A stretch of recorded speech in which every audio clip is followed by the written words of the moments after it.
Oh, extra gray today. That's maybe that's going with it before I get my hair done. Um, Welcome you guys to the live. I just have to adjust some things because Wolfie is like right at my feet.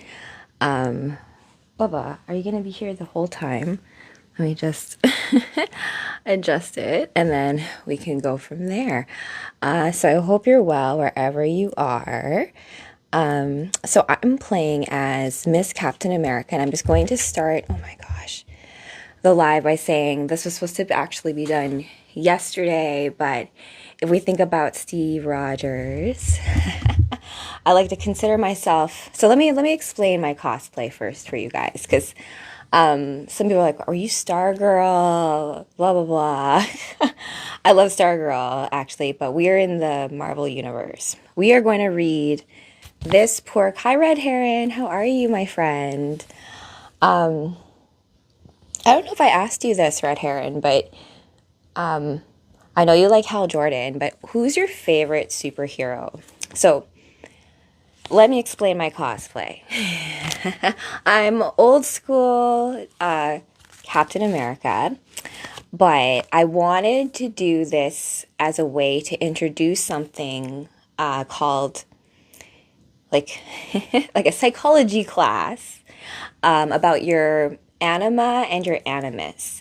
And if you guys aren't familiar with Carl Jung, there's like movies I think done with him, right? Where him and Sigmund Freud and like their different ways of doing psychoanalysts stuff, all that kind of stuff. So I studied all of that. But I will say this, knowing all this stuff about mental health is one thing, and then like living, whoa, the lights just went off, you guys. Whoa, craziness. Hold on. That was crazy. What was that? That was nuts. Oh, that was so crazy. The power went out, I think. Or one of the breakers went out. Oh, that was like... I don't know what's going on, but what the heck? Holy camole. Okay, so I'm back through the time portal.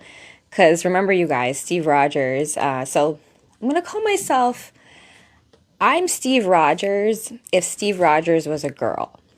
So I'm aware there is a what if episode with Captain Carter, Captain Britain, which deals with protecting the time stream. I'm so aware of that. I love her. Captain Britain also deals with Arthurian myth, which I love Arthurian myth.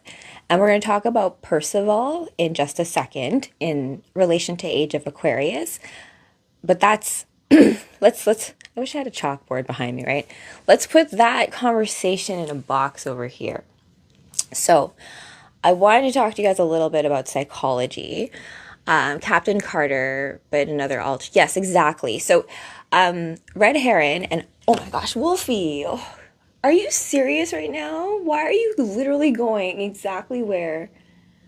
Oh, he didn't like the power outage, Wolfie. If this was the Wizard of Oz, he's like the cowardly lion.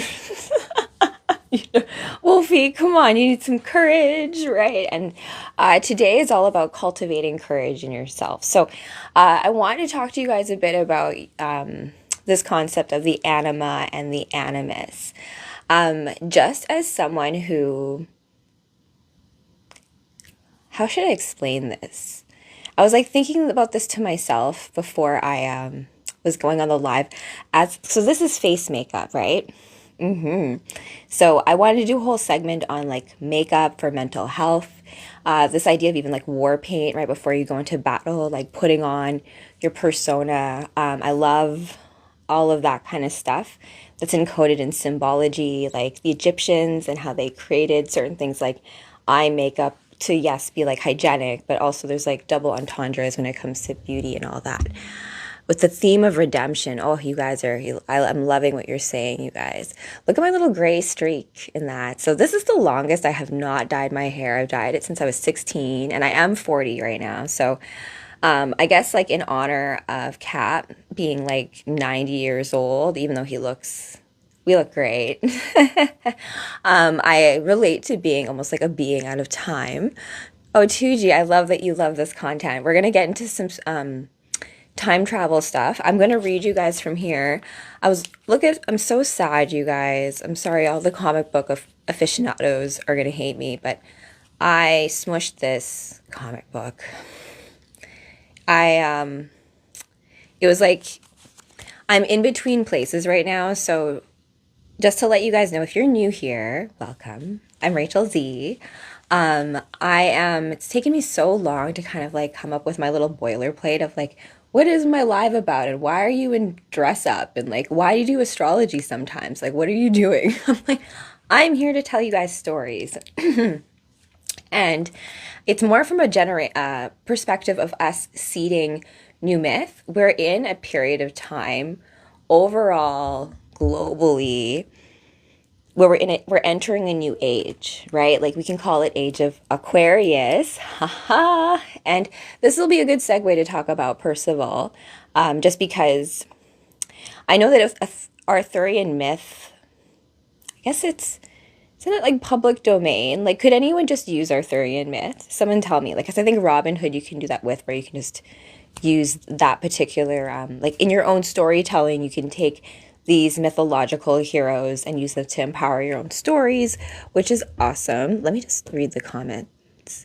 Oh, thank you, Greco Vision. My hair looks, thank you. And I appreciate you guys like the natural hair. I don't know how long I will keep it this way for because I love doing beauty stuff, you guys. I've met a lot of my best friends through finding my team of beauty people, right? I had a girl who did all my extensions. I still keep in contact with her. I love you, Joyce. I have like different makeup artists that I've worked with over the years. Different girls who did like my spray tan. What else? Like my nail girl, my like, I just like, it's just like with anything, right? If people are really good at their craft, they're really good at what they do, I notice. And then it's like you see each other. And I was really blessed to have a hair girl for a long period of time who, like, doing your hair is very expensive. I don't know if you guys know this. I think some guys might know this, but grooming, all that stuff is expensive. And so you do have to have like a certain amount of like in your budget set aside for it. But I personally think it is important and not just from a perspective of like vanity. I just feel like there's this level of like true beauty shines from within, right? So if you're really healthy from the inside, then things like, you know, your hormone health is going to show in things like your skin and your hair and your nails and stuff, right? And so your diet, all that, like, it's kind of boring, right? But there are more fun ways of looking at the synergy and harmony of all these things. And I think the best pieces of art deliver little breadcrumbs and nuggets of knowledge without it being too like preachy, right? Like, and I just love Captain America, period. So, 1 second, I'm gonna make sure it doesn't look bad. You sat on the book, lucky book. I did not sit on the. Oh, that's a very silver lining way of looking at it, Pokey. I'm gonna be AJ Lee tomorrow. Pokey, happy birthday Eve, solar return Eve, right? Because I feel like you should celebrate like the echo of important dates in your life, right? Because it's not just like things happen in an instant. Like when you have a party, it's not like 1 second, right? You have a party for a series of hours, right? There's the beginning of it. So when you have a birthday, I look at it as like, it's not like you can start celebrating it now. So happy birthday, Eve, Nathan. And yeah, I'll be AJ Lee tomorrow. Look at the A on my head, right? Maybe it means something.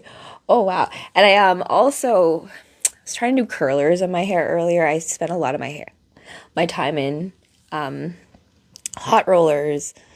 But let's see here. Anything based around religion is a public domain. Okay. Is Arthurian myth religion though? Like Merlin and stuff? Like it's like folklore, right? So I guess like mythology is fair game. Is, yes, Arthurian Mill makes us watch your less. You're so fun, Scott Johnson. Tell your wife she's awesome. I love all the nerdy wives out there. I was actually watching Teenage Mutant Ninja Turtles. I don't know what year it was, 2016, because there's been through a few versions, right, including the 80s version, right? And I love the Teenage Mutant Ninja Turtles. But April O'Neil in this is played by Megan Fox, and Megan Fox is a fellow Taurus.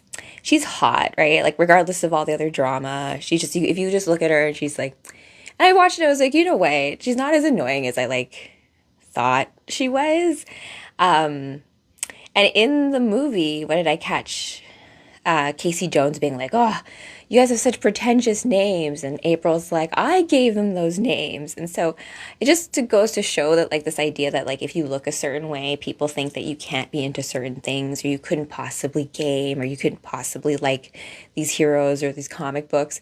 But, like, I can't help it, right? I just like what I like. And you can march to the beat of your own drum, and you don't have to, like, please anybody when it comes to what you love, right? Especially that, right? And other things maybe you can compromise a bit, but in what you truly like, enjoy, and love brings you bliss, and it doesn't hurt anybody, I feel like you should chase that, full stop.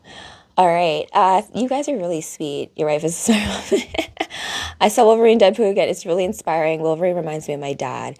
Oh, that's really cool how your dad reminds you of Wolverine. You know who my dad reminds me of? Like Professor X. Or like, 'cause my dad was a prof, so just like really intellectual and logical. And we've come a long way in our relationship where we can like verbalize like emotional things. But I've learned to read love languages in things like mathematics and stuff like that. That's a cool thing, though. Wonder Woman, yeah, Captain America is preachy, though. In many cases, he comes across as preachy. In this too, we're gonna read this together tonight, you guys, as our bedtime read. Once I finally get to the freaking point as to why I thought you were Stargirl for a sec. Kev's collectible spot. You mentioned about Stargirl. Stargirl's actually in one of the comic books I was going to read you guys, and I was toying with playing her. So I have a girlfriend of mine. She's a burlesque dancer in Palm Springs, and she doesn't read comic books, but I read comic books, and I turned her on to doing like a cool little burlesque routine. Like, cause how cute with this being like burlesque, and it kind of fits in with the whole vibe of like wartime, you know, that kind of thing. So she picked up on Stargirl and sent me a few like, and Stargirl's gorgeous, but like blonde, and I think she's Californian, right? Like she's kind of has that whole vibe around her. I'm not as familiar with her powers though, but I'm not Stargirl. I am Miss Captain America. So us. So I'm going to tell you guys something slightly X-rated, but in the same universe, okay? But let me just make sure I have all the comments. I'm going to do it like encoded and see if you guys get what I mean. You're natural. You guys are so sweet about that. I like basically MK Ultra'd myself when I went platinum and stuff. I was hiding a lot of trauma, and I will tell you guys, I'm going to be very honest with you. Guys, the last few days have been really, really tough and hard. And it's why I put on Cap today, because when I was a teenager, my big crushes growing up were always like the stoic leader, like the Leonardo in Teenage Mutant Ninja Turtles, right?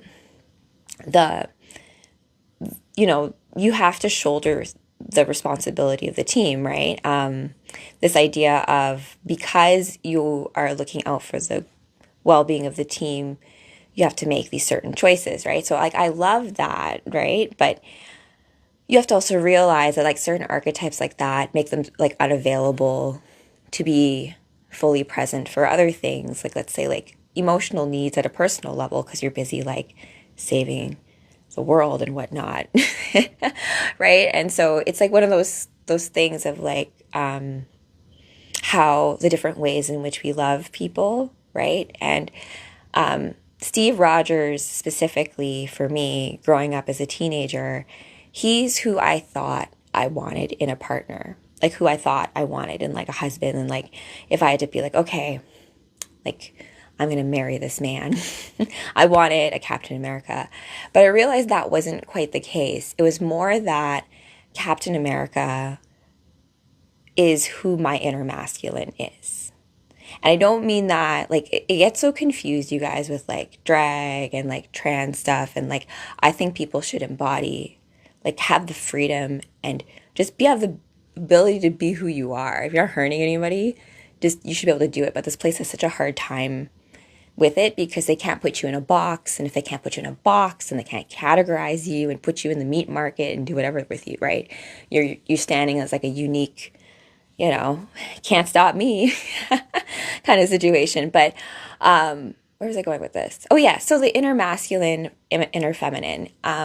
I took psychology in university, and we learned, you know, about Freud, Jung, and like basics of psych and stuff. And Jung I really liked a lot because he talked a lot about archetypes and like dream interpretation and this symbolic way of talking about the psyche, right?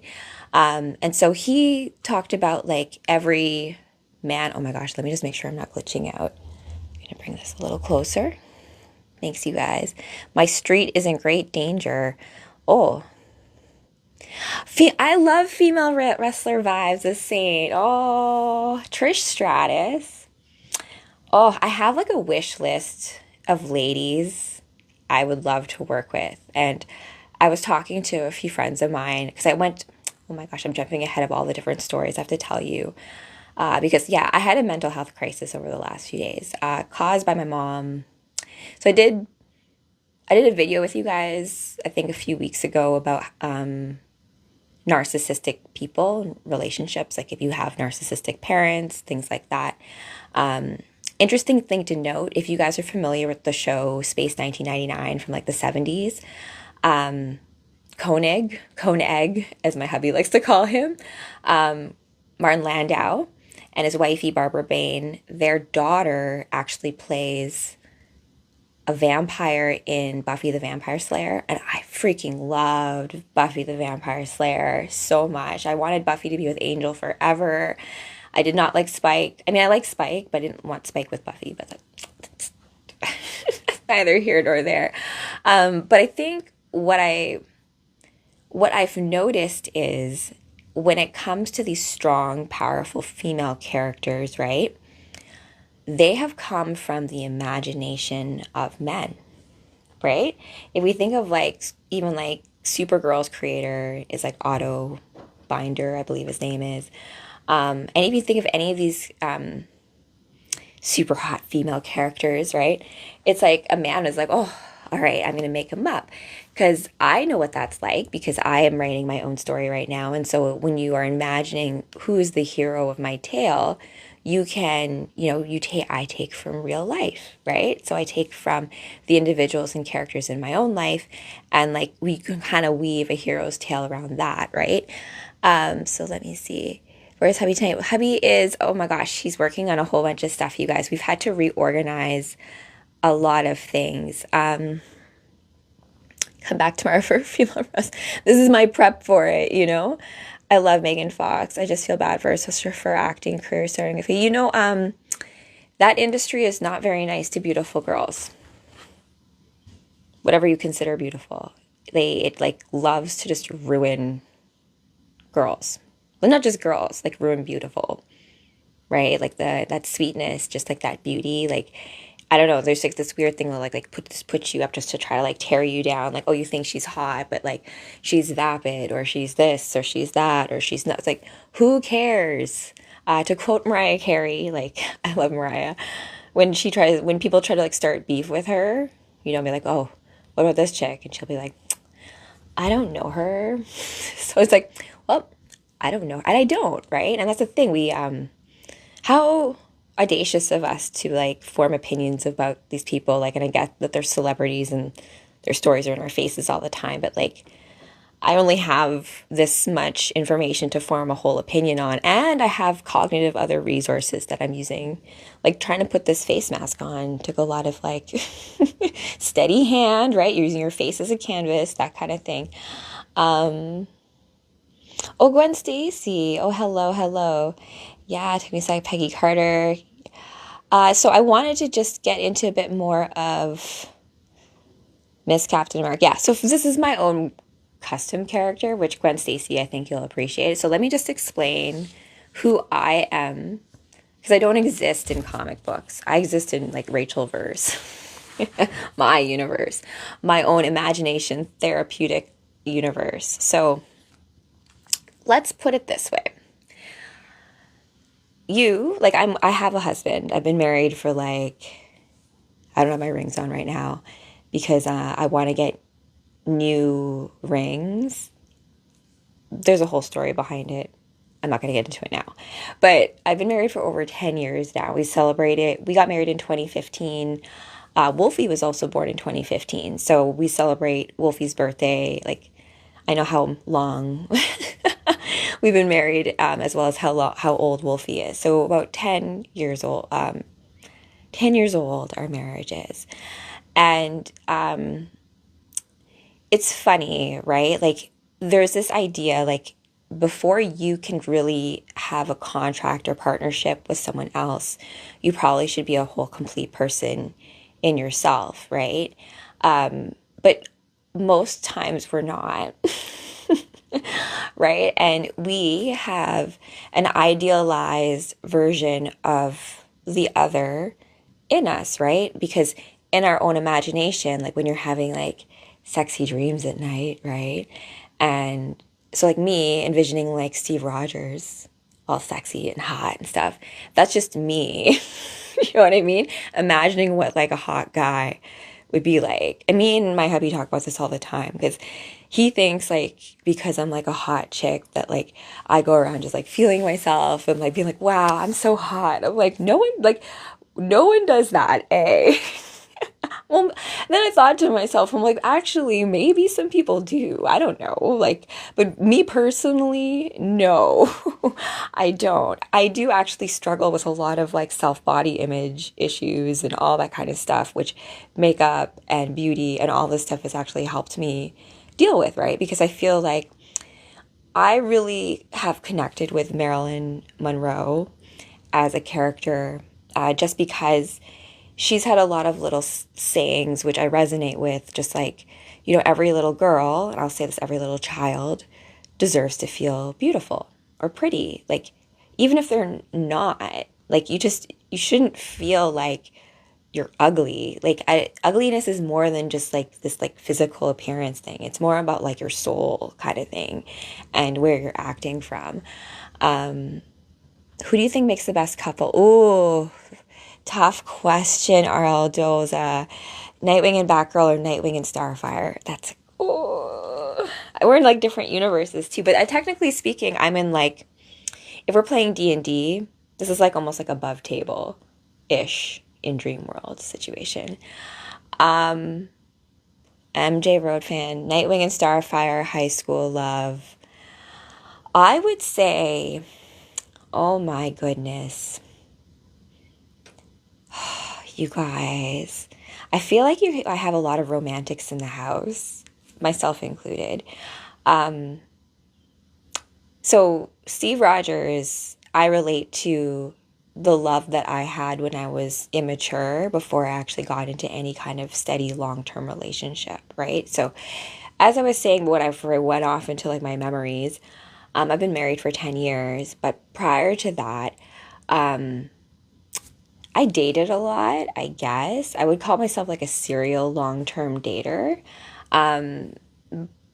But I recognize how difficult the dating landscape is right now because I have a lot of girlfriends of mine who are single, including my sis and a few girls of mine who are like, one would say like, well, it doesn't make sense, right? Because like we have so many eligible bachelors and bachelorettes. Why is like the match not happening there? Because I'm like, well, it's so much more complicated than that, right? Because my hubby, who I end up marrying, he's got certain elements of Cap, but I wouldn't say that he's like Captain America. My hubby's more like Nightwing. And to answer your question, I personally love Dick Grayson and Barbara Gordon together. But that's just me. I love Starfire and Nightwing together too, but I feel like this idea of growing up together, like it's such a sweet story, right? To like grow up learning about how to be superheroes together, and then you become older, and then you have like little baby superheroes and like, pass things along. And so it's so wholesome, right?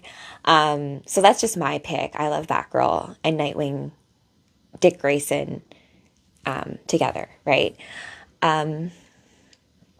Yeah, he's more of like a Constantine kind of figure too, as well, right? A bit more, Cap can feel very restrictive, right? So he's more, as I said, like me if I was a boy, right? To like Sierra's song, If I Was a Boy, or wait, is that Beyonce? I don't even remember now. But that whole idea of like having empathy for the other. And I try to, when girlfriends of mine come to me for relationship advice, I try to play devil's advocate, right? And be like, hey, let's try to look at things from his point of view. Now, this only works if the other person's willing to do the same thing with you in that dance. It's like doing a dance where like your right foot is their left foot, and you need to both know that. Otherwise, you're going to step on each other, and then, that kind of thing. I think I identify as Wolverine the most. You want to hear my quick psychoanalysis of that? Because that's what I think, right? Like, I can do a quick almost like read into like certain things about you based on like what superheroes you identify with and what superheroes you like, right? And these tell you very important things, I think, about yourself and your character development here in this like game of life, right? Because I've been in situations where like I dreaded friendships where I knew eventually that boy was going to, send me a note or leave me a message or tell me, Rachel, we need to talk. I really like you more than a friend. And I'm like, why are you telling me this? No, I love you too, but I can't love you romantically. And now you're ruining a friendship, which I like just gaming with you. And I don't know why you're doing this to me. And so that's the thing, right? Like I had a lot of, it was probably atypical just because of my childhood growing up. So quick disclosure, my mom was diagnosed with borderline personality disorder, so BPD. Now, I did a whole video before about how like narcissistic parents, and I went down that whole Buffy the Vampire Slayer thing. But realistically, these types of things, I would say calling them disorders or all these kinds of things is only one piece of it, right? It's also this like, how do we call just a really deep sadness that you feel on a daily basis because you just feel everyone, right? Or if you've gone through like multiple heartbreaks or multiple bad traumatic things happening to you, how can you possibly not feel awful about it or start to develop certain personality behavioral armor? I like to call it like little armor pieces or different personas that we create to protect ourselves, right? So we're surviving, right? And once, let's say, the time has passed, like the volcano has erupted and like it's cooled and like, okay, great, now I can like get out. You still, like, we're still holding on to these old personas that perhaps aren't like very healthy anymore. Now, in myself recently, like my mom hurt me a lot. And when I say hurt, I mean like more than physically over that, although that was there. I mean like when you have primary caregivers give you a skewed way of how you look at love, it of course is going to affect your romantic relationships going forward, right? And so what I see oftentimes when there's relationship difficulties with my friends, because you end up meeting the boyfriend and then I end up really liking the boyfriend and then they're like, oh, you're going to break up. Like I've been seeing a lot of stuff lately where, oh, the story I wanted to tell you guys about like my grays and my hair related, and then we'll get into the read. Bella, oh, big hugs to you too, my friend. Must be willing to give up your greed, etc. King Art, oh my goodness, King Arthur. You just reminded me of the story I was supposed to tell about the Arthurian myth of Percival. Okay, so Percival, and then, oh yes, story about the hair, and then we're going to get into this read. And it's a pretty quick one, so we'll be able to get through it and send you guys off into dreamland, right? Okay, so Percival, I love the Arthurian legends, and please note, when it comes to myths and legends and all these storytellings, this is just my rendition of it.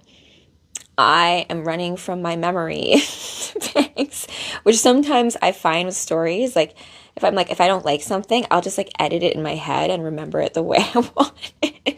So I'm going to tell you guys the story about Percival in terms of like the Holy Grail. I, of course, loved the show called Merlin. Are you talking about the Cloud Eother? I like that. Yes. Are you talking about the one with Sam Neill, where he plucks the moon out of the sky? And then she's like, oh my gosh. And he's like, oh, magic is real. That was just a trick. I'm saying it wrong. Whichever. I love that show. I love magic, all that kind of stuff. But as I said, my inner masculine is kind of like Steve Rogers, Captain America. Percival, actually, you know what? If Captain America was a knight of the round table, maybe he would be Percival, you know? So when we think of Aquarius, the age of Aquarius, people think of Aquarius as being a water sign.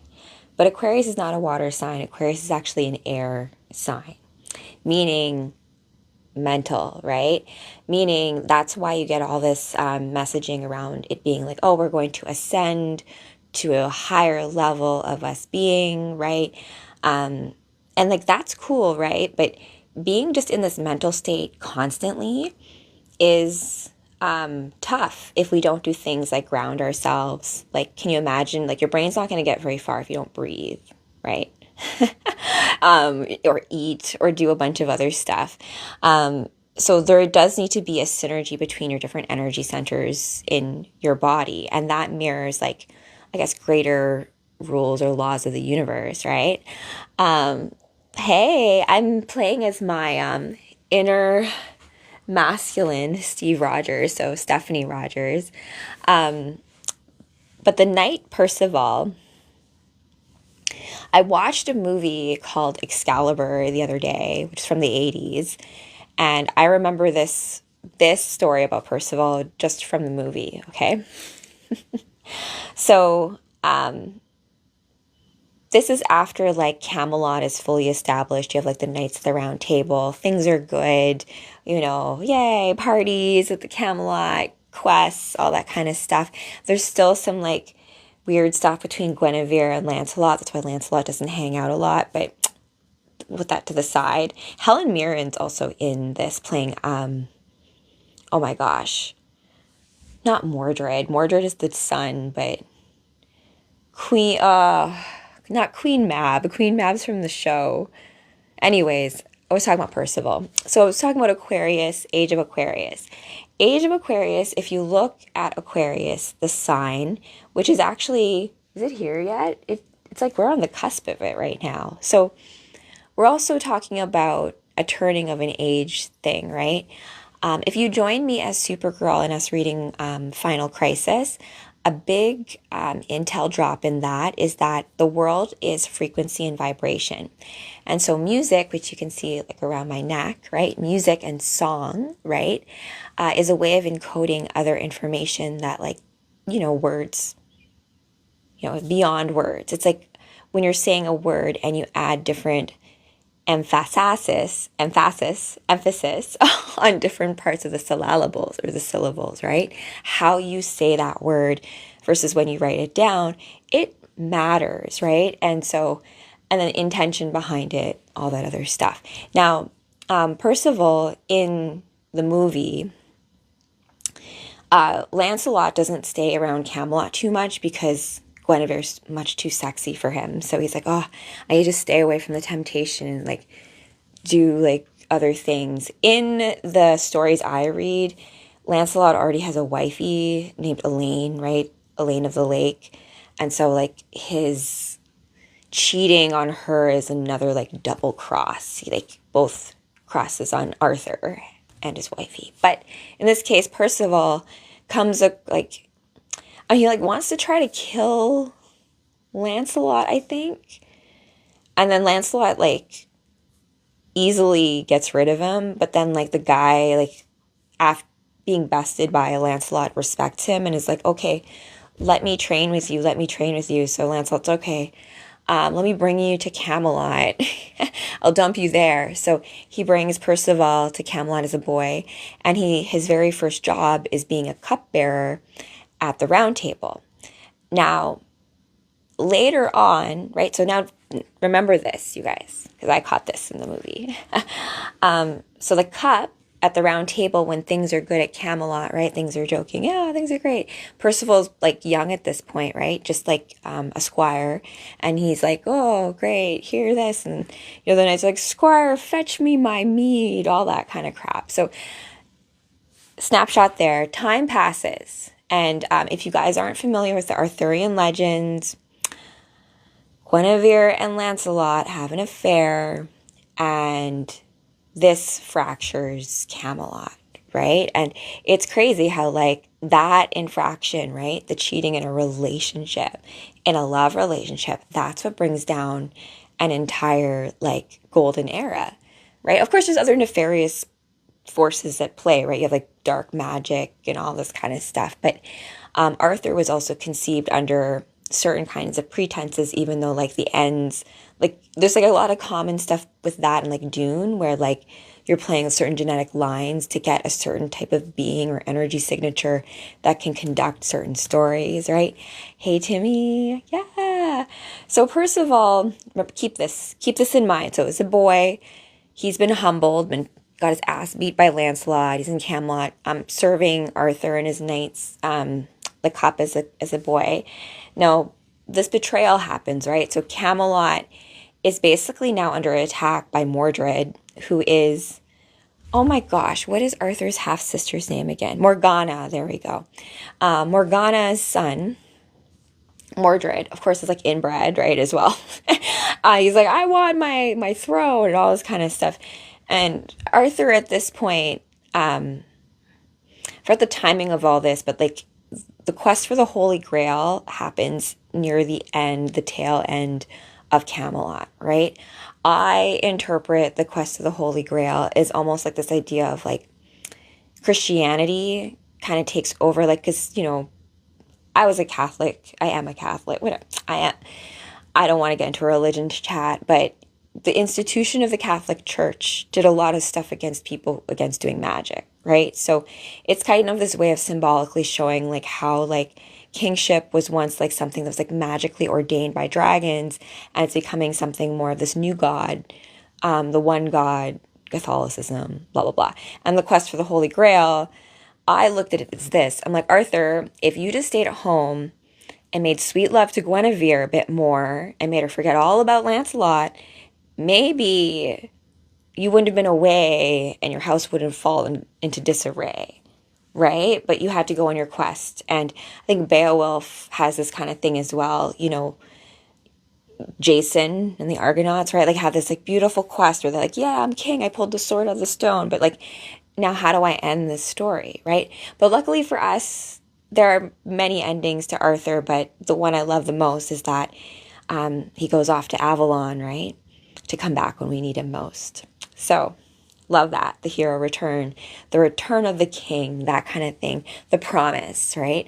And so Percival, because he is a worthy knight, the Holy Grail quest, that is also another thing of a cup, another chalice, right? You're holding knowledge. So while Aquarius is not a water sign, it is holding the cup of knowledge, the cup of life, the cup of experience, the cup of like whatever you want it to be, like the chest in Pulp Fiction, right? Whatever that, the je ne sais quoi, the spice of life, right? So Percival, he gets a hold of the chalice, the Holy Grail, and he brings it back to Arthur. And Arthur, at this point, because the way they explain it in Excalibur, the movie, is that the king's life force is related to the land. Oh my gosh. Oh my gosh. Lord of the Rings does this as well with that, I think, the Two Towers, where like you have a king, and because that king is sick, the land is also sick, and the people suffer because there's no harvests and yada, yada, yada, right? So Arthur's sick. He's sad because Guinevere's gone. Lancelot is gone. Everyone's gone. And Percival comes and he brings him the cup.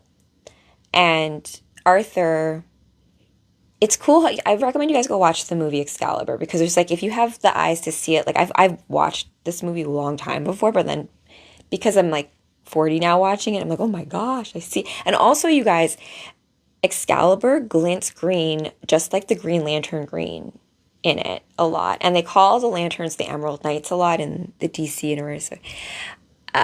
With the yeah. So, what happens after that? So Percival gifts Arthur the drink. So because he gets the drink, he remembers who he really is, how he's like this king, and then it's like his legend is more than just like his own heartbreak, right? Because at the end of the day, like, think about it, we're all human beings. And so no matter what great mission you're undertaking, if you lose someone you love and you're grieving that, it's going to make it all just hard because you miss them. And like, if you're like me, like I heard, what song was I listening today?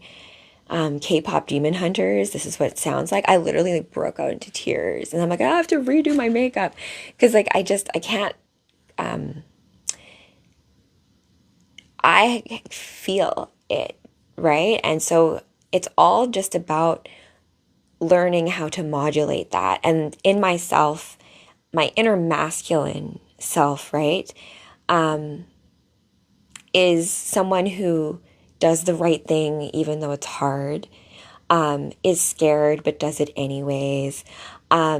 Because Steve Rogers, the energy that powers that super serum soldier with the agility and speed and all that kind of stuff, who's like a weapon for the government, inside of that is a small little boy, right?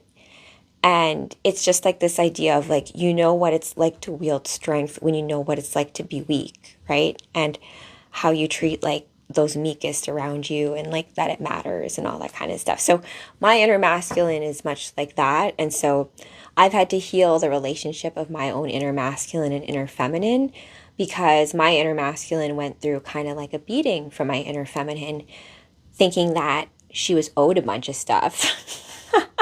And I was, that's true. But my way of asking for it was not warranted, right? And so I think that there's so much stuff that gets like lost in the weeds. And I have to credit male authors who have created female superheroines that have helped me find myself empowered in being a woman, right? Because it's more than this like he, she, whatever, right? It's this being like worthy of playing that avatar kind of thing. What do I think about Korra? I'm not sure what you mean. Oh yeah, Stanley.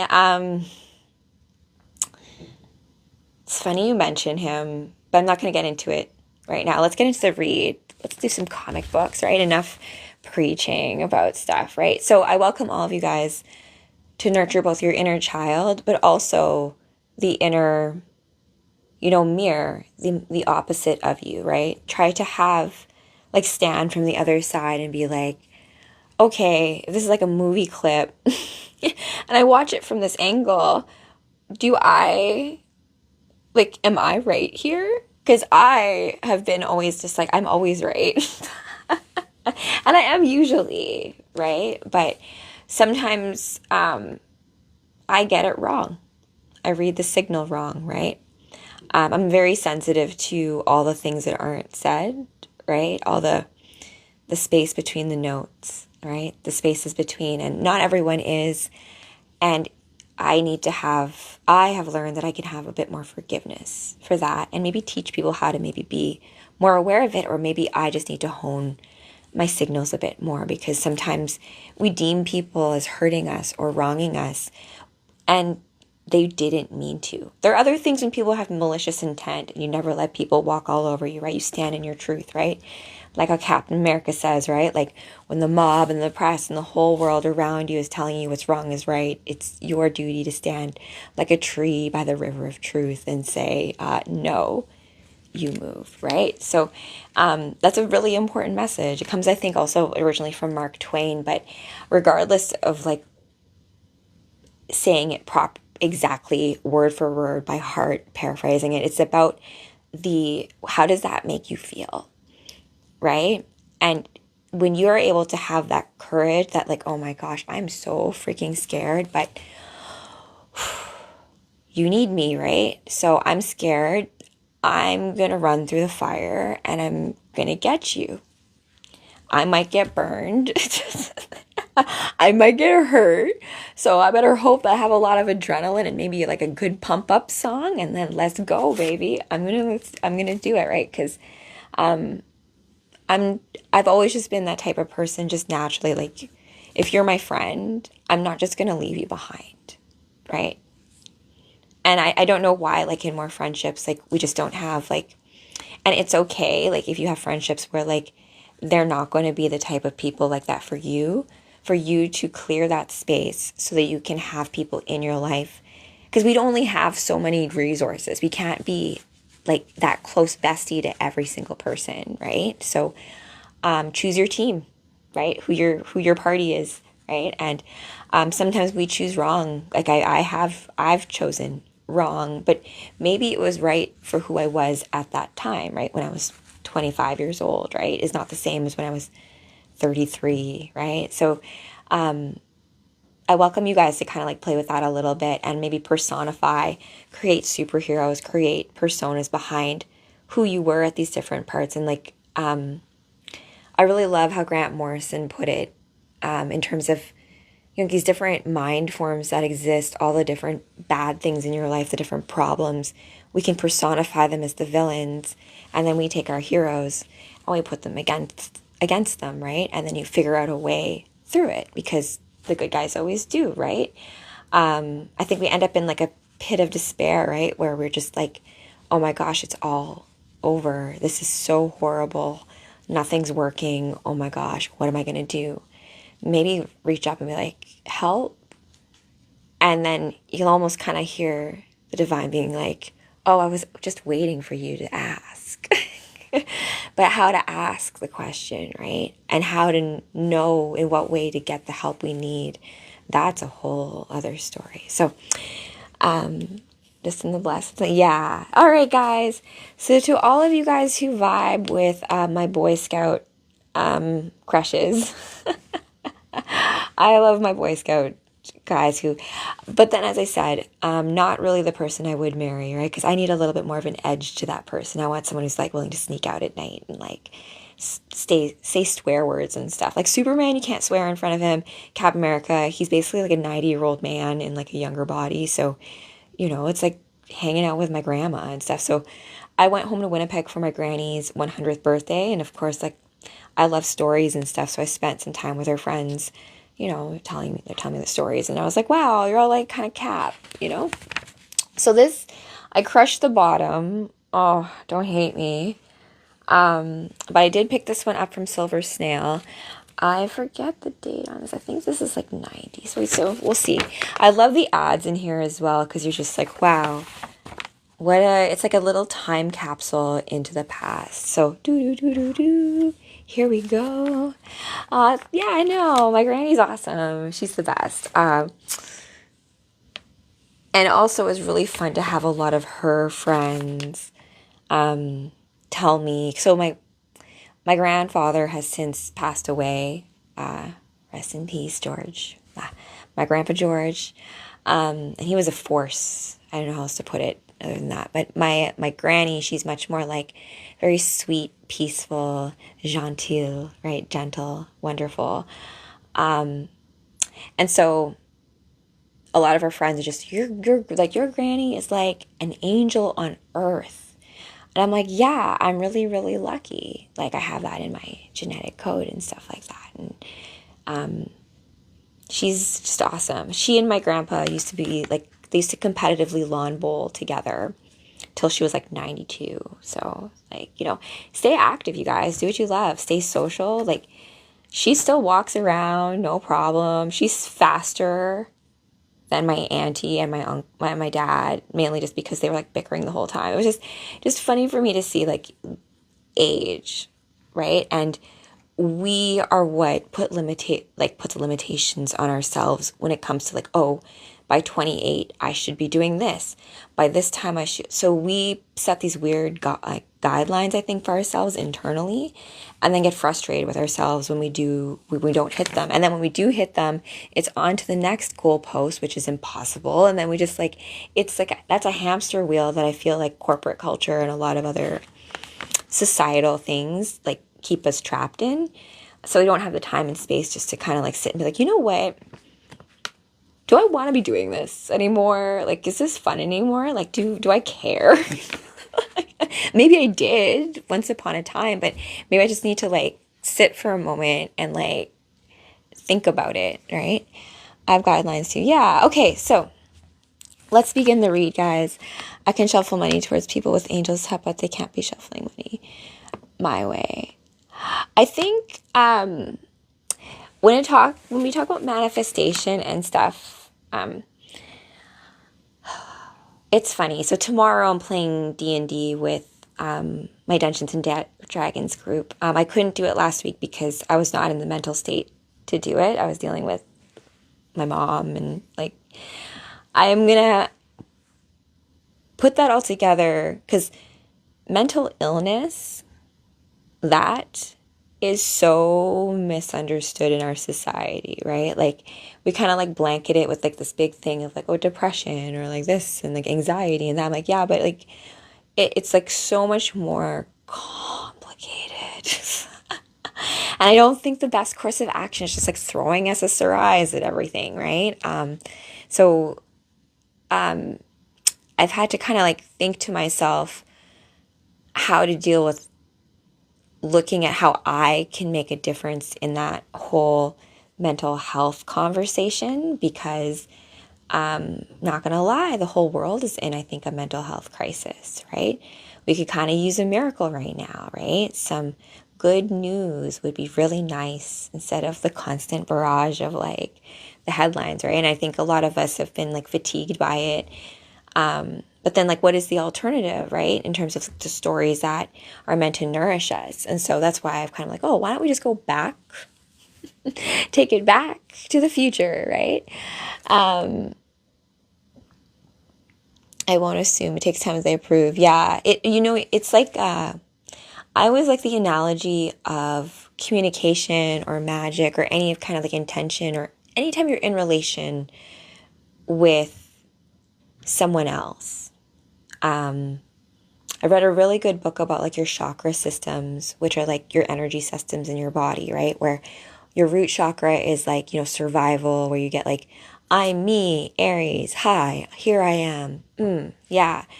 And then when you move from that to your sacral chakra, it's now I becomes we, right? And me becomes we. And oh, like how cool is that? Like, it's just an I, and now we have another I.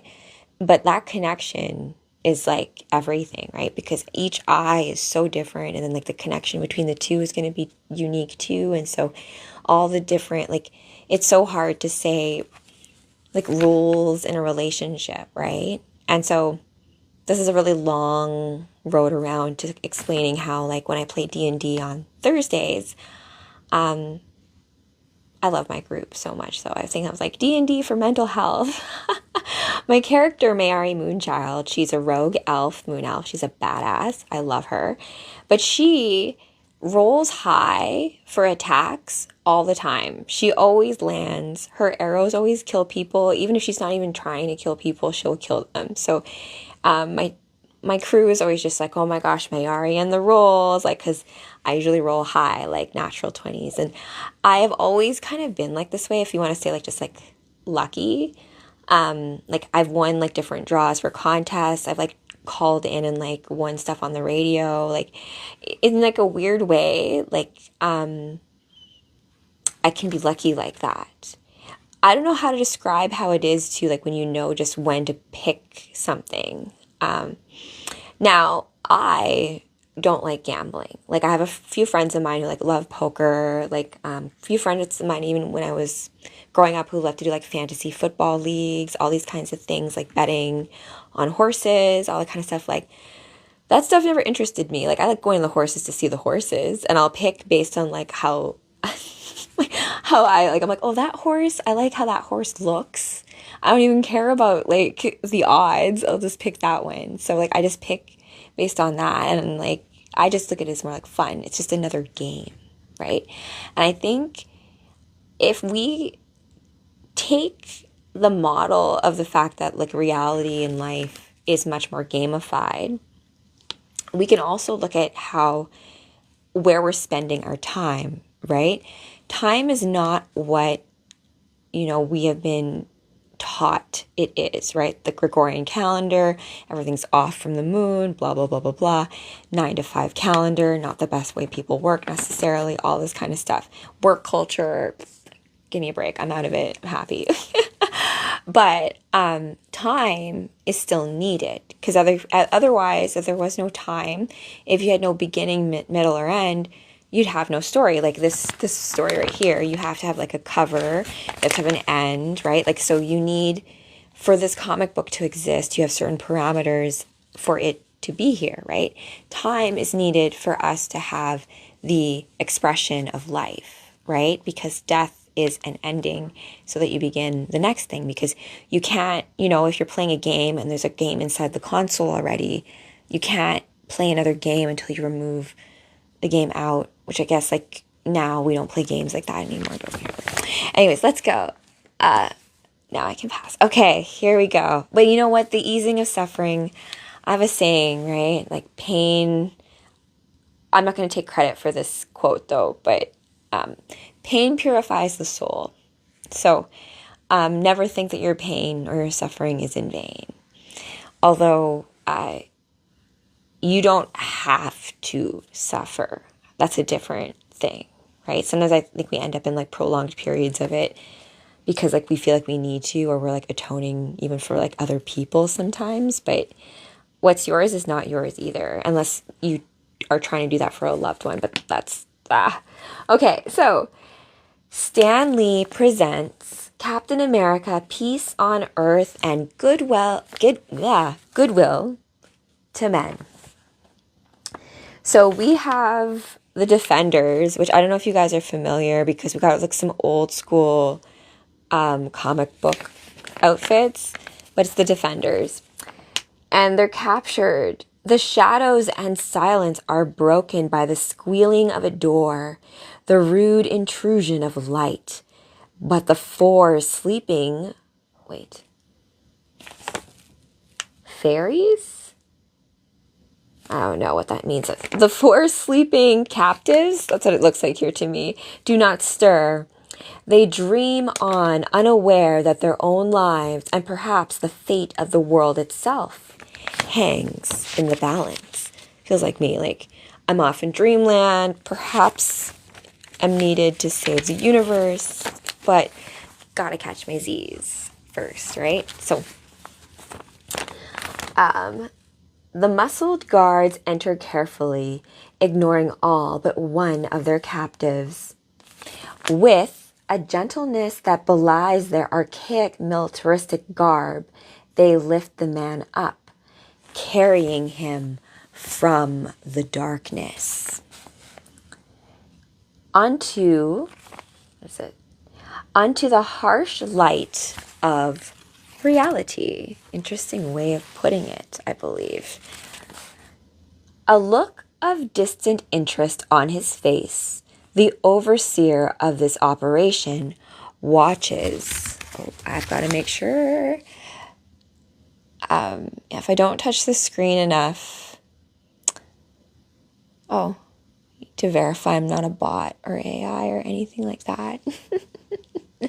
All that kind of stuff. I hope you guys are well. There's okay, can be more. Oh, yes, exactly, right? So, how should I put this? So, even the stars that I'm wearing right now, right? Even the A, if we think of like Captain America, we think countries, right? Based on the politics of the time, you're going to probably have some countries who are like the good countries and some countries that are the bad countries. But this is all like fabricated in ways of seeding certain emotional ways of us feeling, right? So when to clarify in terms of my own symbolic way of interfacing with, because I'm from Canada, right? Like, what is a girl from the prairies? Like, why do I love Captain America so much, right? Because I dreamed of like going to Hollywood, going to California, right? I was in fitness and stuff, right? So like the beach and just like being able to like that life, like Melrose Place and Beverly Hills. Because I was like, I loved TV growing up, right? So I had this idea in my head of like what I thought the US was. And Canada was like cold and boring and all that kind of stuff. So when we think about even any of the superheroes that you love, even like as I'm saying, like this is like my version of if Cap jumped through a portal and became female, he'd be me, maybe in some universe, right? But our ways of being able to play with these different character types, that's our way of learning about ourselves, right? Stretching the boundaries of what we're allowed to conceive as being like human, because that's a big thing too when it comes to when comic book authors talk about writing stories for Cap. He actually has a big friendship with Doctor Strange in the comic books too as well, which is interesting because Doctor Strange is you know, sorcerer supreme, magical, and Cap is like, you know, super soldier, right? But there is an element there too, I think, of like the champions of wizards, right? If you play D&D, right? You're going to have like a well-rounded party where some people are going to be higher strength. And I remember being a rogue, like just being aware of like what attack is best suited for like who you are, right? And Cap's obviously not going to do like magic spells, but he can come in there with his shield and do certain things like protect a certain area so that magic can be done, right? Or, you know, have the courage needed to go in and maybe do like a suicide mission, like knowing that like you're not going to come back out of it, but you'll do it for the mission, right? That kind of idea, that kind of mentality. Certain character types don't get it, right? They're like, I don't know why you would do that. Like, why do you care so much? Because like for duty, for honor, and for those who walk a certain path, those words are more than just like words. You live them. Like behaviors, right? Okay, so let's continue on in the read. This is Captain America old school comic. I'm going to go and have to get some new comics, I think maybe tomorrow. We've been having a few snow days here in Toronto. Like, I'm from Winnipeg, and I was like, why is it like Winnipeg here? Crazy. Great White North indeed. Okay. So I don't know who this guy is. He's getting captured. I'm going to skip ahead a little bit. Look at these old school ads. Do you guys remember it? Like, speaking of like fitness ads. Yo, right? What a blast from the past. Hey, Philip. Dre, thank you. So much love. Appreciate it. And Philip Robles, thank you for posting on my Discord community. I do have a Discord community as well, you guys. I also game. I've been doing a lot in the back end to up all the technical aspects of things. I've been reading comic books with you guys for like a little while now, and so I'm going to be changing up the format to make it better, as well as on the Discord. That's going to be how I handle doing a lot more of the watch parties, because then you won't have to deal with things like copyright infringement. And also, we don't really know what's going to happen with TikTok, with like the sale of TikTok, or, you know, the different mediums that exist. What's that saying? The medium is the message, but maybe the message is the message, right? We can look at different ways that we can evolve these different concepts and have mediums that aren't quite as fragile as the current technological system that we have in place right now, which I'm kind of working out on the back end. And like, I think I've had to come to a certain point in my own character arc to know why certain things need to go behind a mask, why certain things need to be protected by privacy, true privacy. And like, I've been having to deal with like, my dad always said, because my dad was a prof in computer science, like, never do an update past 3 versions. Your hardware can't handle it. And just these kinds of things with tech, like, they keep on trying to put more new updates because they're just trying to spy on you and stuff. And like, then you sound like paranoid when you're like, I don't really want my laptop like looking at what I'm doing and like knowing what I'm like. I'm like, what? Who cares? Why? Like, why does it matter? I'm like, well, it does matter, because like, it kind of like does this weird feedback loop to yourself, and then it doesn't allow for like novelty in your way of thinking. Like, you know, like you like walk to the park somewhere and like a thought enters your head. Like, I've been trying to get a little bit better of having more structure around like my cosplay lives. Like, I literally didn't think about doing, actually I did think about, like, I have a calendar from my, there, yeah. I have a calendar that I got from my auntie who lives in Australia. My auntie, actually, she's retired now, but she was an English teacher in Australia. And so she is a bit more emotionally aware than my dad. Like, I feel like anyone who's like genius level IQ or is like really, really smart, you're just going to have a harder time relating to people. And I remember her in the kitchen, I forget what he was doing. So my dad just has his ways, right? He just, think of like just a professor. He's a professor in computer science. So it's like the way that he thinks about things and does things, I've learned like, oh, he just doesn't think of it in that way. And we can talk about like why you would maybe do something another way. Just, we'll have to have a big whole conversation about it. So I just know this about my dad. It's not normal. That's fine. I don't want to be normal. So my auntie, she's all exasperated because he was just like doing something really slow. And she's like, you're the one with the genius level IQ. You know, the rest of us here, we just have regular, kind of maybe high IQs, but you have genius level. I need you to use that IQ to figure out how to lay the table, that kind of thing, right? So it's just these kinds of things, like if you're solving like certain other problems, other things like seem less important, but it's like all important. And I think what it comes down to is just organization. EA wants to fix. Yeah, so my sister works for EA right now. Oh, and she actually just told me like, can I spill the beans on this? As there is an NDA on. I'm not going to tell you guys what she told me about, because she works for EA and like she spilled some beans for me on it, and it was like not good. I'm like, wow.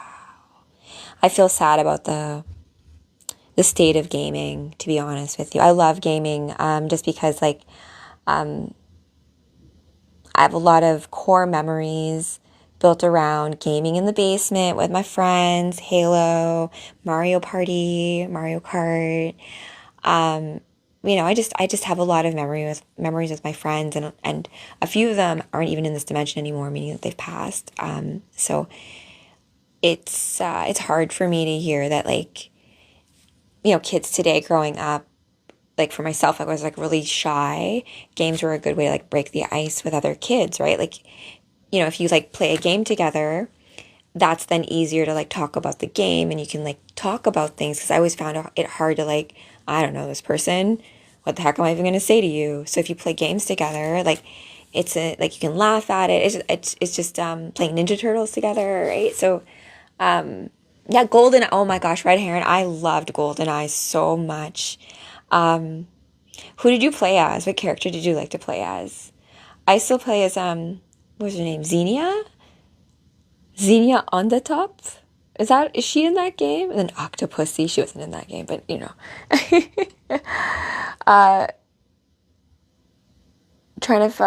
Finding a good dungeon master. You know, if you want a good dungeon master, I don't know how much bandwidth mine has, but he's amazing. He's actually based in the Ukraine, but my whole group is actually from all over the world. They couldn't understand why I had jet lag because there's a time difference between Winnipeg and Toronto, right? By 1 hour. They're like, wow, didn't realize Canada was so big. I'm like, the US isn't that, like, what do you mean? Like, the difference between, like, LA and New York, that's far. Like, so, like, back. The Wii with, oh yeah, the Wii. I remember the Wii. Oh, you know what, Gwen Stacy, when you say the Wii, you know what I'm reminded of? You know Super Smash Brothers? You know some of, like, the NPC people, they have like the Wii workout people. I hate playing against the Wii workout people. They're freaking awful. Yes, there's 4 hour time differences. And like, I used to work for a global company, right? So I would have like meetings with Australia at 3 in the morning and then meetings with Japan at 8 p.m. at night. And then like, so I had a different perspective on time because of it, right? Like, I would have emails coming through at like all hours of the day constantly. It wasn't a way to live. So my nervous system actually had to do a lot of deregulating from that. But I can imagine how superheroes actually feel, right? Where you're constantly just getting like imagine working in a restaurant and people constantly ordering. Like, I want this, I want that, I want over here. You're late with this. Like, oh my gosh, I'm still trying to put out the fire from over here. Well, and then you have like no thanks for it. No one's paying you. So it's just like, what the heck? And I guess maybe that's why we don't have superheroes right now, right? It's like a thankless kind of job, right? But I still have hope, right? This is just an ad page. Let's move on.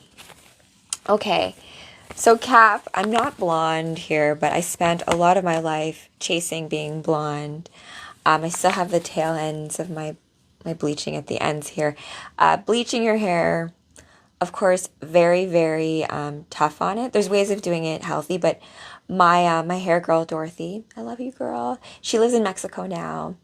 Her dog Knox, once he passed, she was like, there's nothing keeping me here in Toronto anymore. And so she left, but she was my hair girl. And so since then, I haven't been able to like replace her because she was freaking genius. Like colorist, like not cutting. She was good at cutting, but like, you know, like when like artists with their different things, like for food, if you're like really good at soup, or like you're really good at like when you're painting using watercolor versus oil, like she was just really good at doing color and making me the right blonde. And doing like we did unicorn hair and like just like so much fun. And I spent so much time together watching like 90 Day Fiance and like drinking wine and doing our hair together. And I think those beauty rituals together between women, when we don't get them, we act out our romantic relationships against our boyfriends and husbands and stuff, right? Because they're not really supposed to be the ones who listen to your like stories about like what's going on in the soap opera that you're watching, and like they don't care. I don't think they're supposed to. Some guys do though, like certain like no,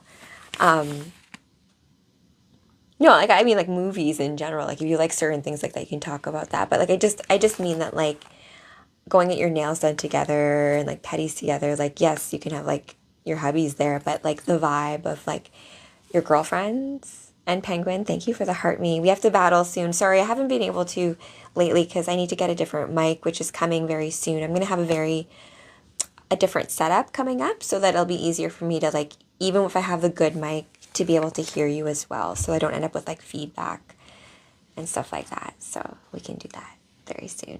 And I have this idea for like a dating show for cosplay, right?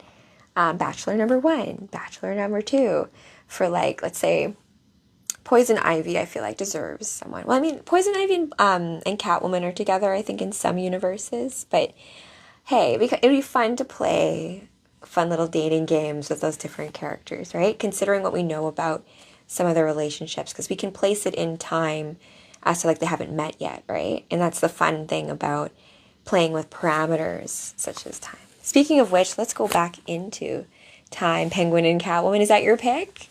Catwoman out of all of them? I love Catwoman. Selena. I love it. What I should call them? My vixens, my femme fatales. Yeah, I love them. I've had a hard time lately like owning that part of myself, right? And I appreciate the women who like, own it, do it, right? It takes courage more than you think, you guys, because Joker, Harley. If you had to rate Penguin, your top 3 eligible bachelorettes that you would choose from, is that it? It would be like Catwoman, Harley, and who else? Maybe have like someone good in there just to like shake things up. Like who? Like, let's all think about someone like Raven or something. She's kind of young, I mean, like you'd have grown up Raven, maybe Phoenix, something like that. Like put like you have like a wild card in there of someone, right? And then like they go on a date together. Remember those dating shows where like blind date, and they like go out and like they go to like a hot tub at a hotel, and it'd be like this. Oh, I miss those shows. Or like there's like a trailer, and there were like 4 girls fighting over a guy, and they like I don't know. It's definitely not like brain stimulating entertainment, but sometimes your brain does need like a little bit of a break. Like I was talking to my hubby about like how if you're solving a certain problem, right? Let's relate this to mathematics, right? You have a formula and you're trying to solve it, crack it.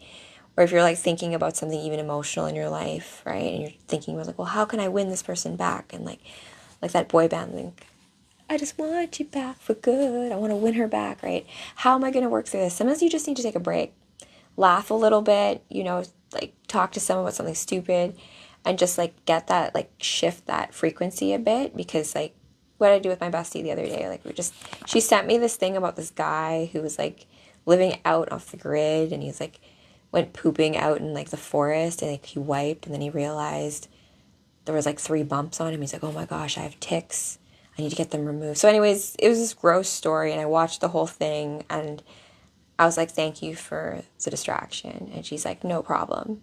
Thank this guy for his service. Because I'm like, I've like really like childish humor like that, but sometimes it's just like, yeah, you just need to like kind of like, you need to like laugh at how silly certain things are, or I'll cry. Okay. Okay, so we've got Steve Rogers. He's on a date. I don't know. They are watching Indiana Jones. So I don't know if I-360 baby, I wish I came up with like a joke right then and there, but if I-360 TikTok, which it'll just be like a beep, broadcast lost. Okay. No, it wasn't. Despite the fact that he did, oh wait. This, I think, is where Cap is calling Indiana Jones immoral or amoral. He doesn't like Indiana Jones. Although, didn't like Indiana Jones get with some chickie because I skipped ahead. Okay, good. I have to read you this panel to get you some intel. So we've got Steve Rogers. He's on a date with unknown lady. I forget where Cap lives, if you guys know where he lives in the Marvel universe. Because you know how, like, Peter Parker is in New York. I don't know where Cap lives. Maybe it'll say, as we move ahead some weeks, as the patrons of this Park Slope, Brooklyn. Oh, Brooklyn. We're in Brooklyn right now. As the patrons of this Park Slope, Brooklyn movie house stroll out into the cool night. So Cap was on a date, and they're walking out into the cool night after their date. Among the satisfied throng that has just cheered through Raiders of the Lost Ark, so they put a real movie in here. So Indiana Jones, Raiders of the Lost Ark, he went on a date with his lady friend here. So, yes, freelance artist Steve Rogers, I guess that's his alter ego's job. He's a freelance artist. And his lady, Bernie Rosenthal. Okay, Bernie. Honestly, Bernie, I enjoyed the film, but I don't know if I approve of it. What was there not to approve of? You told me you're a big fan of those old 1950 movie serials, and this was just like them. And then as they're walking, there's a guy like looking past, being like, oh my gosh. Like, I think it's almost like he recognizes that he's capped. Perhaps they're like, no, it can't be. And then, yes, like they have our ads. And then, no, it wasn't. Despite the fact that he did some good along the way, this Indiana Jones character was, well, he was essentially amoral. But Steve, it was only a movie. All in good fun, you know? I don't know. The heroes of my day stood for something. When I'd plunk down my 10 cents and climb into the balcony at the... And she's like, 10 cents? But you know what? How much do movies cost to go to right now? I remember when movies used to cost like $10 to go see the movies. And in Winnipeg, we had this place on Tuesday nights, Toonie Tuesdays. You would watch like movies after their initial release and watch it. So I love that. So funny. But he's dating himself, right? Remember, he was like frozen in time. And so he's like, back in my day with my 10-cent movies. And she's like, how old are you? Like, what the heck? 10 cents? You're not that much older than me, Steve. 50 cents, I remember. But 10 cents? No way. And then the other guy is like still watching and like following them, being like, it looks like him, but it's impossible. Or is it impossible? Could be. Let me try to flip on this side just to switch things up a bit. And then, so we continue onward.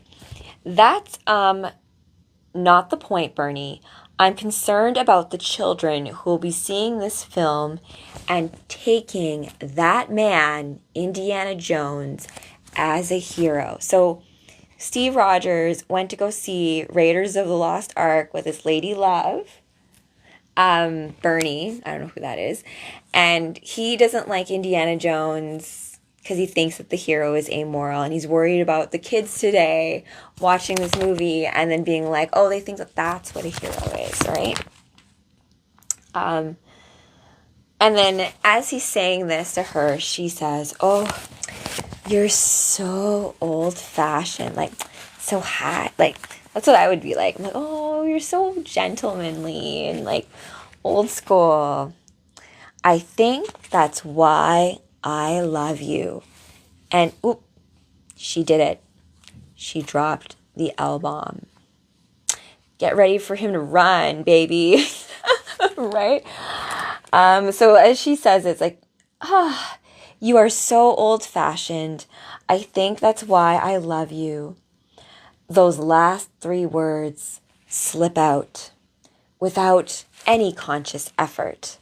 I wonder if any of you guys have done this before, where you accidentally say that you love somebody before, like, the time is right, I suppose. And Bernie herself almost seems startled by them. But not as much as Steve Rogers. So he's like, almost like, I'm gonna change the subject, right? Where would you like to eat? I want to drive down to Sheepshead Bay for some fish or something. Steve, didn't you hear what I just said? I love you. So, if this was me, I'm gonna like pretend play relationship Rachel for a second. If I was Bernie and I could feel this reaction from Steve after, like, clearly, like, he's, like, I say this to my hubby all the time. He was talking about how he, like, when he was a kid, used to love, like, collecting rocks and stuff and, like, do show and tell and, like, was a big Star Wars nerd. And I was like, aw, babe, like, that's why I love you, right? And these are all these different little quirks are why we love each other, right? So that's what it seems like it comes across here, right? But if it's early on in that relationship and it like slips out and that person isn't reacting in like a way like, because my hubby did that for me. He was the one who said he loved me first.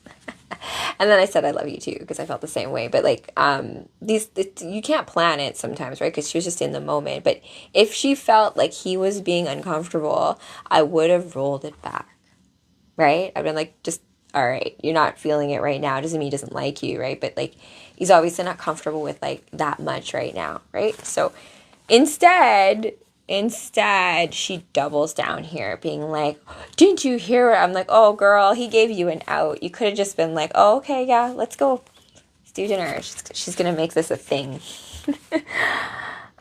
Steve, didn't you hear what I just said? I love you. And so they get in the car, and Steve looks over at her after she's like professed her love, and he's like, and I care about you very much. And then you can see like, basically having like an emotional breakdown. Like, what? Oh, okay. I see. And so instead of going out for food after the movie, she says, I think we'd better get home, Steve.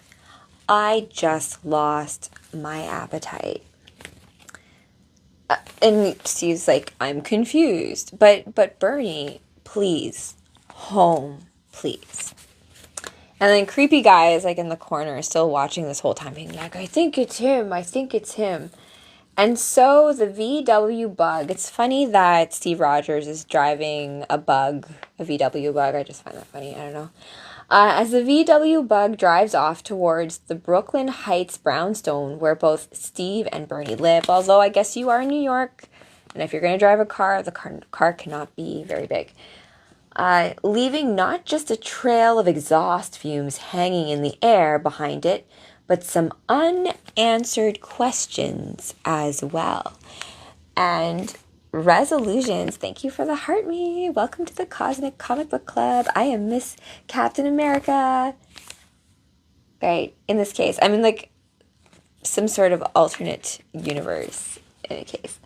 Where are we? Okay, so Bernie accidentally said, I love you to Steve Rogers, Cap.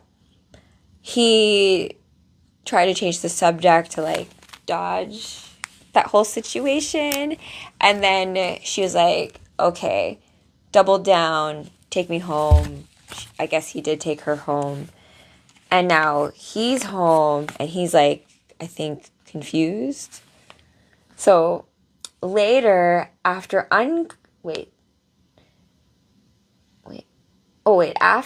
after uncomfortable good nights have been said, this is Steve thinking in his thought bubble to himself. Blast.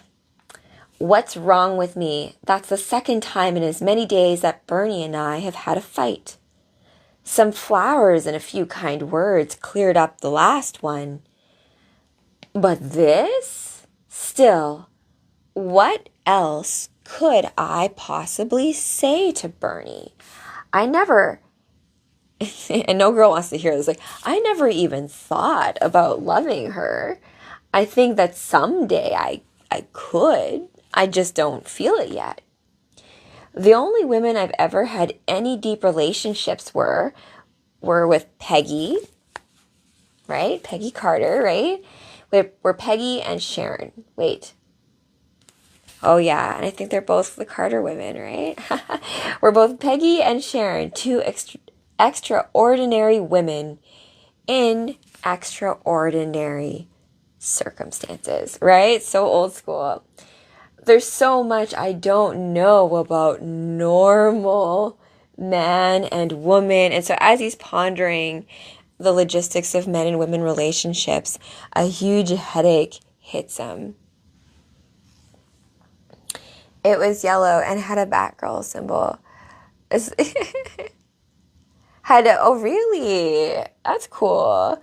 I like the VW bugs. Oh, yeah, VW. I was going to say Fiat. I like the little Fiat cars as well. But I mean, if you think about like the bigger cities, the big, huge cars, it's really hard to maneuver in those streets with those vehicles. So I guess you kind of need something a little bit more, agile in the streets. Okay, so big headache hits Steve Rogers out of nowhere as he's pondering the fact that this chickie he went to this date with, she's like, I love you. He's like, you want to go for dinner? Where do you want to eat? She's like, I just said I love you. And he's like, I care about you. She's like, I want to go home. He's like, I don't get it. Why is she mad? Then a headache hits him, and that cuts off his train of thought. The pain is swift, sudden, tearing through his brain like a hot scalpel. He lies there for a moment, whimpering, twitching. Then, as quickly as it has come, the agony simply ends. So the headache hits. It's like, horrible, and then it's over. It's like, what the heck was that?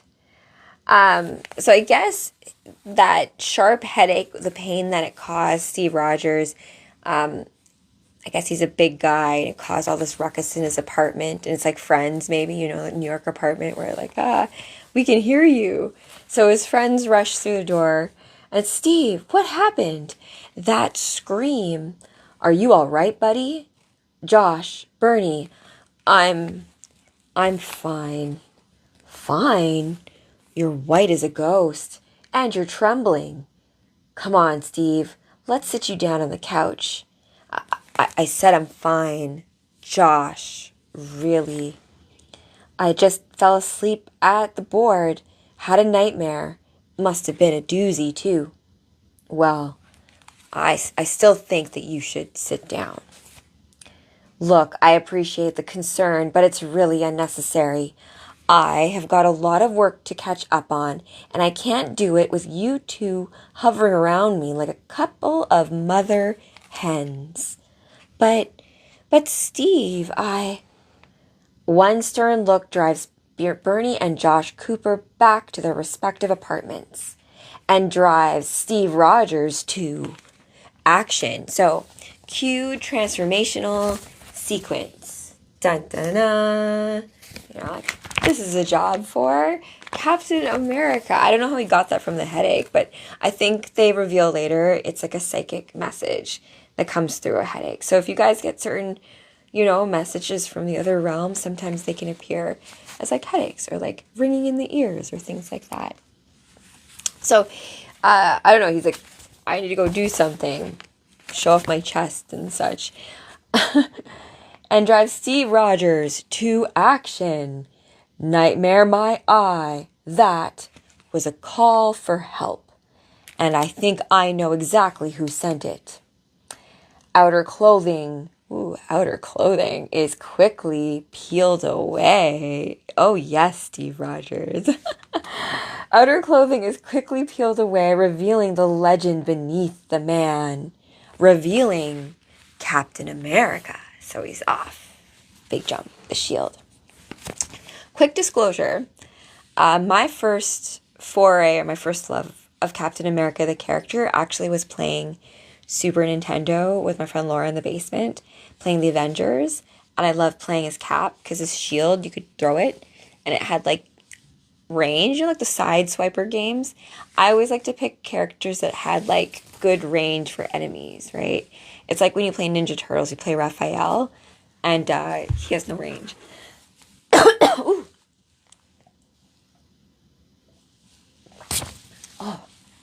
Oh my goodness. That is a classic, right? What? Whoa, I must have been talking a lot without taking a break. I actually... No, it's not this one.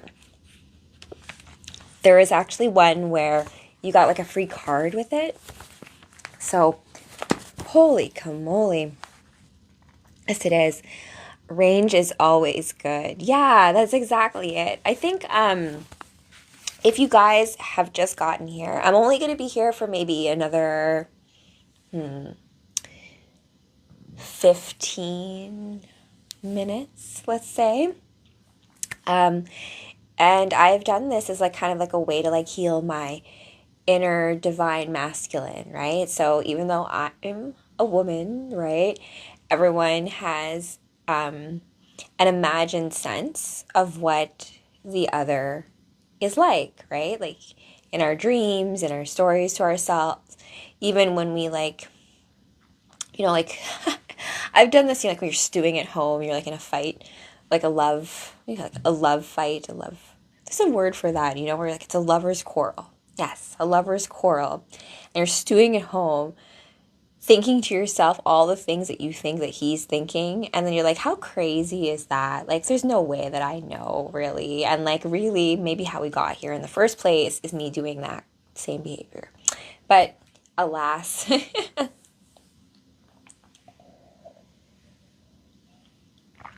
that is a great question, Red Heron, right? As a male, are there females who, there's two things, right? Because I would say for me, Cap isn't not necessarily like me. Like my hubby is not really like Captain America. He's got elements like in terms of like having integrity, standing in your truth, even if it's hard, taking the high road, that kind of things that he's done that I can appreciate, like having some like old school gentlemanly behavior, right? Like holding the door and stuff. Appreciate stuff like that. But my divine masculine is not necessarily my internal version of my male self is not necessarily who ends up becoming my match or partner per se, right? In a romantic way. It might for you, depends, right? It's like how some stories end up with like your high school sweetheart. I actually have a girlfriend of mine I know who when I was in high school, I went to an all-girls Catholic high school, first of all, but we were like 15, we were talking at lunch, and she's like, yeah, I've been with my boyfriend since I was like 12, and then they like got married when she was like, as soon as she was like legally allowed to, right? So, but that was like one of those things where part of me envied it, because if you're just with one person your entire life, you never really have to go through what a breakup is, right? And how horrible that is. Or like I didn't even realize like how many people I know like recently have gone through like divorce or things like that, and I was like, didn't you just get married? And I try not to say things like that, because that story is probably already painful enough as it is. No one needs to hear that. I usually just say like, I'm just like sorry to hear that. Like I hate to hear it when relationships don't work out. There can be any number of reasons as to why, right? And I'm the endless, hopeless romantic. I always want things to work, but at the end of the day, right, if things can sometimes seem a certain way from the outside that the inside, like, we don't know about, right? And so I like to reserve judgment for what people want to tell me in terms of that, right, or want to reveal that kind of stuff. I'm more concerned if you're okay, because it's just hard for both sides. No one being wrong or right, the relationship's over, right? So there are like, winner take the spoils. There are no winners. We both failed here, that kind of thing. And so it just sucks. Like I've been through my own share of like crying to like Unbreak My Heart by Toni Braxton, and like, and I've been in things where like you go back to relationships, right? And like the same problems show up, and you're like, should just let this go. But like we also love what's familiar, right? Especially certain character types, right? We sometimes stay in certain things that are too long, right? And so in this situation, love advice, first couple dates, probably don't drop the I love you. Kind of scary, and I think that goes both ways. But I mean, like, you can fall in love like very quickly, right? Me and my hubby, actually, we got together on his 21st birthday. We like moved in within like 3 weeks and stuff, and we've been married for 10 years. So like, but we've been together for like more like 16 years. So but before that though, I have like some dating stories that are almost like never want to think about ever again. But they were all a part of me. And at the time, though, I have gone through breakups where you feel like, it's a dark place, right? Heartbreak is one of those things, like, I don't think anyone really truly prepares you for what it really feels like when you love someone and they don't love you back anymore, right? And there's nothing you can do, right? And you have to just live with it. And like that is kind of like the worst, right? And then you end up in a situation sometimes where some people, like, well, you can't leave. You can't leave me.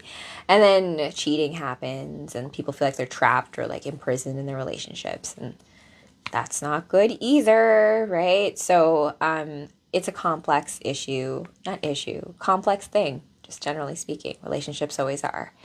And how we work through maybe things that are complex like that, or like maybe talking to people who have your best interests at heart, who do want things to work out for you. I try to be that for my friends because, like, there's a level of like wanting things to work out, but like not if you're being hurt at a very fundamental level in the process too, right? Because some of us, I think, have a hard time with boundaries with people. And so like where you and what your needs are and like where the other person's needs are get all confused. I feel you, Pokey. Mine's also. That's why like we have to create things like, I think I talked to you guys about this once before about like Dr. Sleep and was it Welcome to Derry, and these character types are like the Shine, Halloran, and like the idea of like the psychic world and all like the unseen realms, what that looks like. And so I personally have a really deep connection to the singer Aaliyah. Like Aaliyah died 2 weeks before 9/11 happened. They did her funeral in New York and all that kind of stuff. I love, like, Aaliyah's song, Are You That Somebody, was like the very first dance that I performed live with my friends for like air band, like performance-wise. So I learned how to dance that song by watching the music video. So when she died, it hurt a lot in 2001. I was 16. And then my friend Cody died a couple months later in a vehicle accident. So I went through a really hard time at that point. And, when you go through really, really painful moments, to bring this back to Halloran and the Shine, he talks about how his grandma says that, when you deal with like certain spirits that are like too intense or very challenging, you just take them and you put them in like this like box, right? It's like safe box, and you like tuck them away in your psyche somewhere. And there's a lot of truth to that in terms of like us creating mental constructs to deal with certain negative feelings like disappointment or grief or unworthiness or shame, that kind of stuff, right? Because memory is one of these things, right? In Greek myth, memory is a titaness, and her and Zeus, their coupling creates the muses, right? So I like to think of things in a symbolic sense. So like lightning and memory, it's through memory that we have the arts, right? It's our way of remember who we are. Like these stories that come back to us where like you don't you're like being told a new story, but it's like, but like I feel like I've heard this song before, or I feel like it feels like this feels like something before, right? So all of these kind of like juju senses, I feel like more of that is amplified in the cosmos right now. It's why I put on my inner masculine self right now. It's more of like protection for myself, right? Because it's also a lot of intensity, right? Where, I used to say, I had a saying of like the opposite of love isn't hate, it's indifference, right? If you didn't care about a person, if then you wouldn't break up with them. So we end up in this situation, I think I find, which I used to do, where like, well, I'm not going to begin any relationships because I hate how it feels when they disappoint me, when they cheat on me, when it's over, and like, what the heck, right? But then you also want that love story, right? You want, who doesn't want to be in love or someone love them? Like who wouldn't, right? But just the fact of the matter is not everyone's going to love us in the way that we need them to right off the bat. Sometimes people will need a little coaxing. And if they do love you, and usually people do, they'll learn how to meet you there, right? If you're willing to do the same for them. And that's how we win, we just have a little bit of like, understanding both ways that way. So I'm good, you guys. I'm going to go for just like a couple, let me see. I think I basically might handle it. I'm not going to, this took much longer than I wanted it to. And I did get into the read as much in terms to kind of like bring in the whole like way back Wednesday into time. And the fact that like being 90 years old and looking this way too. Yeah, eventually Roland was turning into sand. And to dust we returned. Yes. So check out this motorcycle that Cap drives. Like, I don't know where he's keeping this bike though, because if you're in Brooklyn, you're living in like a brownstone, he like kicks out his friends. He's like, I gotta go, this is a job for Captain America. And then, yeah, I don't know where Wolf went. He was here. And then he jumps out with his bike. And presently, outside a seemingly abandoned warehouse owned by Stark International, Mr. Tony Stark International. Incredible as it may seem, that mental explosion I just experienced was really an attempt at telepathic contact. Oh, wait, I think he's under the bed. Yeah, he's probably under the bed. Yeah, wait, now, because there's noises and stuff. Yeah, check. So, speaking of which, I gotta go attend to my own superhero sidekick, Wolfie. He's, I think, hiding under the bed. I mean, to get him ready for bed, yeah. He's very sensitive to the frequencies, just like Captain America. So I will finish this read at some point in time where, like, I wanted to do this as almost like also a segment of, like, makeup for mental health, and finish this with a little story about how when I visited Winnipeg, my friend Laura, who I grew up with, she was in her old house. So, like, in Winnipeg, you go to people's houses, blah, blah. So when I drove to her house, it was like such a trippy experience for me because I drove that path many, many times, 16, 17 years old, over and over again, right? And she turned the old school bedroom that I used to like sleep over at and just do makeup with each other in into like a massage therapy room, right? So that energy in that room is really, really special. I was like, wow, it's like you have like a sanctuary for like inner children here. And like, so she's a massage therapist, right? And so, but the energy in that room has a lot of memories in it too, of like, sleepover parties and like watching The Crow together and Highlander at late night and all that kind of stuff. And it also just reminded me too of like the power of doing makeup with each other and getting ready together and all that kind of stuff. So I welcome you guys to like look at all the friendships in your life, all of your superhero teams, and maybe have the courage to be the one to reach out, right? Even us who are kind of shy, maybe sometimes antisocial and stuff like that. Maybe it just takes a little message being like, hey, you're just on my mind, thinking about you. What's up? Sometimes all it takes is that. And like simple little conversations like that can go a long way. All right, you guys, thank you. Zono X, I think it goes both ways, right? Sometimes people who are very social too, they can almost have their batteries taken from them. Like, it's like, if you're like the life of the party, you need still time to like rest and recuperate the social parts of it. It's all like the balance of it. You can't keep running all of it. Yeah, sensitives just need to know like their limits, their thresholds, and to be able to dance with it and stuff like that. All right, you guys, so much fun hanging tonight. Thanks for joining. Remember, as Miss Captain America, reminding you guys to keep having courage, be brave, and it takes true courage for you to be exactly you in this cosmic game of life. So be sure to play as exactly you because the universe is counting on you.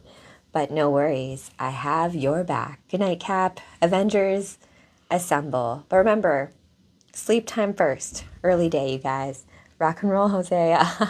Amazing, you guys. Keep doing you. Bye.